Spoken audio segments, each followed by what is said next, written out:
நான் முதல்ல சொன்ன மாரி தான். முதல்ல பிரைவசின்ற ஒரு விஷயம் இருக்கணும். என்னதான் பார்ட்னரா இருக்காங்கன்னா, அவங்க தான் உங்க லைஃப்ல டிராவல் பண்ண போறவங்களா? அவங்க தான் அந்த ஜர்னில டிராவல் பண்ண போறோம்னா, முதல்ல அனலைஸ் பண்ணிக்கோங்க. ஏன்னா நெறைய பேரு டுவர்ட்ஸ் மெச்சூரிட்டி பீரியட்குள்ள இருக்கும்போது நம்ம என்ன பண்ணுவோம் அப்பன்னா, ஃபேண்டசைஸ்க்காக ஃபோட்டோ ஷேர் பண்ணுவோம். சில நேரம் நம்ம கிளம்பி அழகான ஃபோட்டோ ஷேர் பண்ணுவோம். சில நேரம் வந்து நம்மளோட பிரைவசியான பிக்ஸ் கூட நம்ம ஷேர் பண்ணலாம். So stop sharing that fix.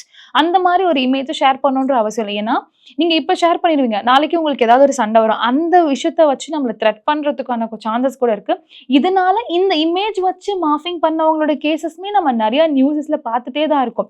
அதனால முடிஞ்ச அளவுக்கு இவங்களுக்கு நான் என் ஃபோட்டோவ ஷேர் பண்றேன். அந்த மாரிலாம் பண்ணாதீங்க. பிரைவசியான பிக்ஸ், வீடியோ கால்ஸ்ல பேசுறது, வீடியோ கால்ஸ் கூட ரெக்கார்டிங்ஸ்ல இருக்கு.